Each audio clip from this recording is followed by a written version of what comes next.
Yeah, hi there. These comments are for TVS, and I am Michael, the founder, owner, and the materials writer for all of your lessons at the 7-step system to pass the TOEFL iBT. So you have a lot of different things in the email, so I decided to go ahead and do a video. A lot of your situations a little bit too complicated. I can't just write it all out here, so I feel better just talking to you. So let's get some context here.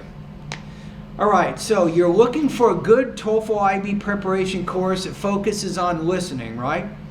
So you want to get a PhD in mathematics either at Massachusetts Institute of Technology or University of California at Berkeley. Now you must be one very smart dude if you're wanting to do that. You say, I took the TOEFL 3 months ago. I got a 78 total score. My listening score is very bad. You got 17. Do you think it's a good idea to watch the CNN Democratic debate between Bernie Sanders and Hillary Clinton to boost my listening skills? Yes, exactly yes. And not just that, but you should be doing things every day to improve your listening and also your reading. Now let me make sure this is working here.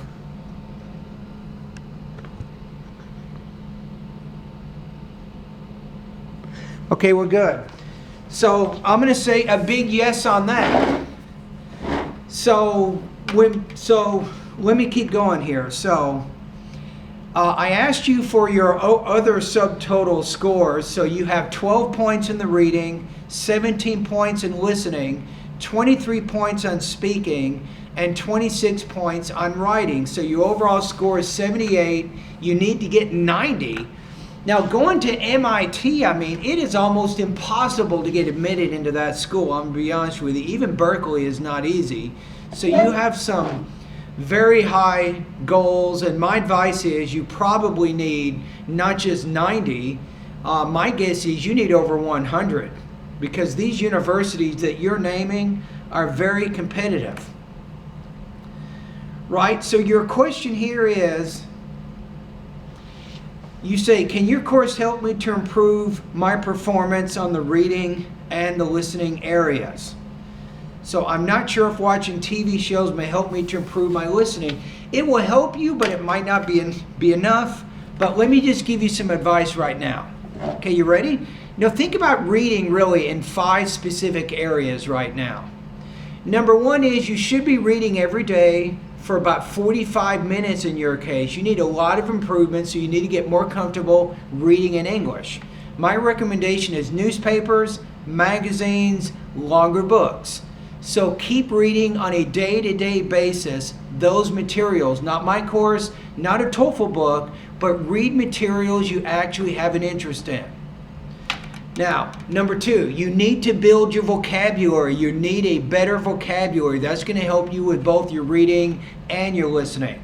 And that you can get in my online TOEFL course. So what you want to do in my online TOEFL course is to study vocabulary lesson number 3, number 4, number 5, and number 6, and learn those words. You will get access to 1,700 college level words. You got to learn them.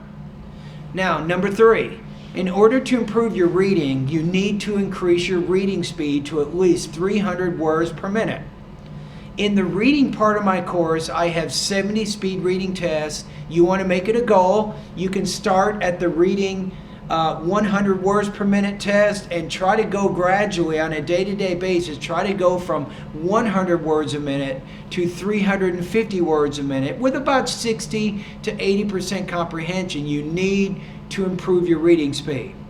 Number 4, in order to improve reading, TVS, you need to understand the TOEFL reading question types and the strategies for answering them. Again, you can learn about this in the reading part of my course. It's going to be very helpful for you.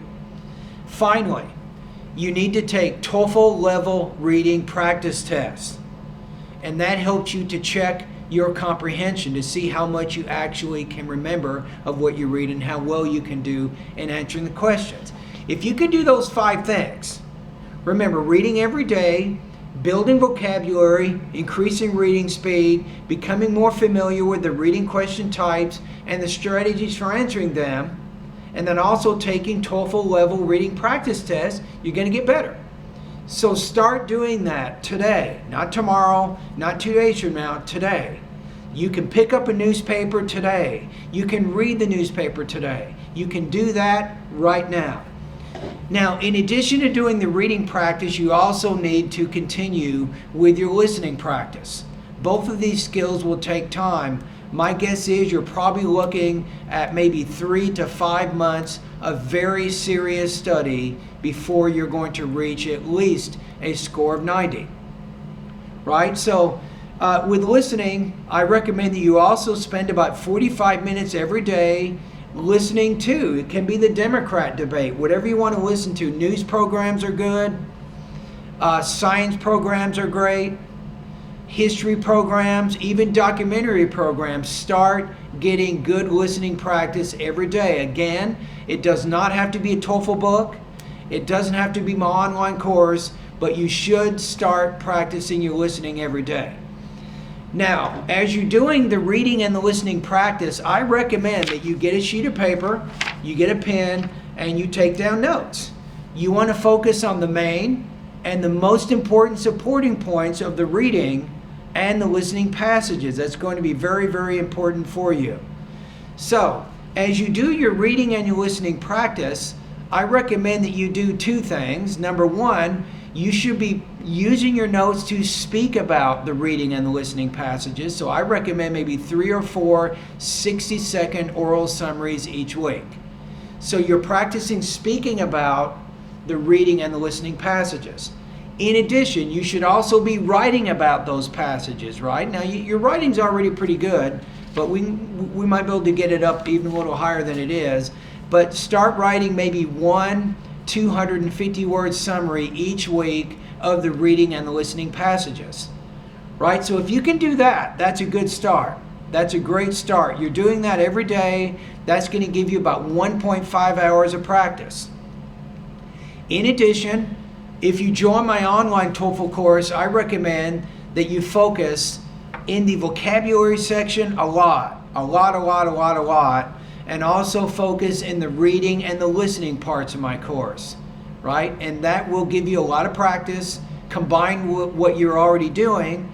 And I think in about 3, maybe 4, maybe 5 months from now, you should be a lot better than you are now if you follow these suggestions in this video. You see what I'm saying? So I think you can do it. You definitely can move from 78 to 90. My advice is, because you want to go to MIT or Berkeley, my best guess is to set your goals even higher than 90. I would shoot for over 100, and that makes it even better when you're filling out your application for these schools. It's going to look a lot better if you have over 100, trust me.